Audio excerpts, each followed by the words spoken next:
8. So in chapter number 8, in the last video we have discussed exercise 8.1, which was similar to chapter number 6, and today we are going to discuss the second part, that is Cauchy problem. So Cauchy problem में सिर्फ एक example है, ध्यान से कीजिएगा, उसकी basis पे questions हैं 3-4, वो भी आप ट्राई कर लीजिएगा. So Cauchy problem क्या होती है, हमारे पास कुछ कंडीशंस गिवन होती है, उसको हमें फाइंड आउट करनी होती है. Solve the Cauchy problem described by the equation curl square z minus curl square x square minus curl square z by curl y square is equal to 0. अब हमारे पास यहाँ पे यूज होगा हमारा चैप्टर नंबर 6. चैप्टर नंबर 6 में हमने इसका solution find out किया था. इसका सॉल्यूशन आया था curl square z by curl u curl v is equal to 0. After that ये हमारे पास कैनोनिकल फॉर्म में रिड्यूस हुई थी. सॉल्यूशन आया था z is equal to phi of x plus y plus psi of x minus y. ये लिखा भी हुआ है कौन सा एग्जाम्पल है आपके बुक के अंदर. अदरवाइज अगर आपको ध्यान नहीं रहता तो आप क्या कर सकते हैं, इसे हमने चैप्टर नंबर 4 में डिस्कस किया था, तो सिंबॉलिक फॉर्म में लिखते हैं D square minus D dash is equal to 0. हमारे पास ये होमोजेनियस इक्वेशन है, सो डी को पुट करेंगे m, डी डैश को पुट करेंगे 1, m square minus 1 is equal to 0, roots आ जाएंगे प्लस माइनस 1. सो यहाँ से z की वैल्यू आ जाएगी phi of y plus x, y plus m x होता है तो y प्लस एक्स.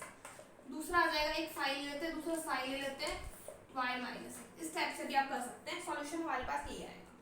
उसके बाद जो गिवन कंडीशन है उसके अकॉर्डिंग देखिए, आपको गिवन कंडीशन में क्या गिवन है, z at x0 is equal to f of x. So इस इक्वेशन में हम x को 0 पुट करते हैं, तो आ जाएगा z is equal to phi of y plus psi of minus 1.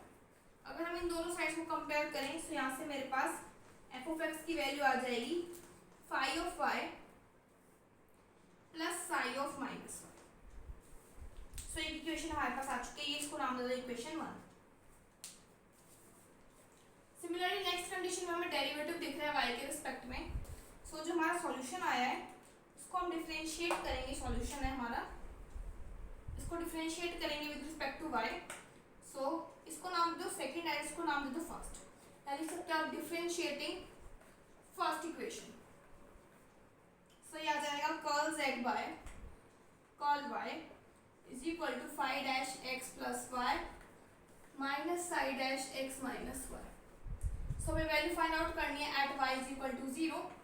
To write here curl z by curl y at y is equal to 0, that is phi dash x minus psi dash x. According to the given condition, इसकी value gx है. So from here we'll get gx is equal to phi dash x minus psi dash x. अगर हम यहाँ पे भी देखें ना, तो यहाँ पे हमें y0 गिवन है, zx0 is fx. So हमें at y is equal to 0 calculate करनी है. यहाँ पे हमने गलत कर दिया. at y is equal to 0 calculate करनी है for equation 1. So phi of x and psi of x आ जाएगा. So करेक्ट कर लीजिए यहाँ पे. अब हम बेसिकली क्या है, इक्वेशन नंबर 2 एंड इसको नाम दे देते हैं इक्वेशन 3. इन 2 एंड 3 को सॉल्व करना है. देखिए यहाँ पे डेरिवेटिव वाली टर्म्स नहीं, यहाँ पे डेरिवेटिव वाली टर्म है. यहाँ पे हम इसको इंटीग्रेशन कर देते हैं 0 से x, इसको फंक्शन मान लेते हैं gu du. यहाँ पे इंटीग्रेशन आ जाएगा phi x minus psi x. देखिए अगर हम इस फंक्शन का u का डिफरेंशिएट करेंगे, फिर इसकी लिमिट्स पुट करेंगे x, तो फंक्शन हमें x का ही मिलेगा. अगर हम देखें इसको डिफरेंशिएट करें, अगर हम दो साइड इंटीग्रेशन करें तो यहाँ पे बेसिकली कैसे आया होगा, अपर लिमिट पुट करने पे एंड हमारे पास लोअर लिमिट पुट करने पे. सो अभी तो इक्वेशन आ चुकी है, इसको नाम दे दो second and fourth. Solving second and fourth. So एक बार इन दोनों को हम ऐड कर लेते हैं, एक बार सब्ट्रैक्ट कर लेते हैं. सो फर्स्ट टाइम हम करते हैं ऐड करके दोनों को. जब हम ऐड करेंगे सो इस इक्वेशन को मैं यहाँ पे लिख लेती हूँ f of x is equal to phi x plus psi x. So add करेंगे सो साई एक्स वाली टर्म कैंसिल हो जाएगी. यह आ जाएगा इंटीग्रेशन 0 से x g u d u is equal to 2 of phi x. Last 2 को divide में ले आते हैं, प्लस फंक्शन ऑफ x भी आएगा यहाँ पे is equal to phi x. अब हम दोनों को क्या करते हैं, सब्ट्रैक्ट करते हैं.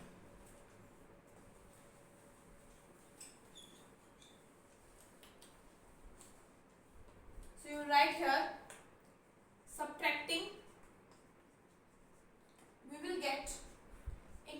जीरो से x g u d u minus हम करेंगे यहाँ पे एफ एक्स वाली term minus of f of x, यहाँ पे माइनस करेंगे तो हमारे पास 5x से 5 कैंसिल, आ जाएगा माइनस 2 साई एक्स।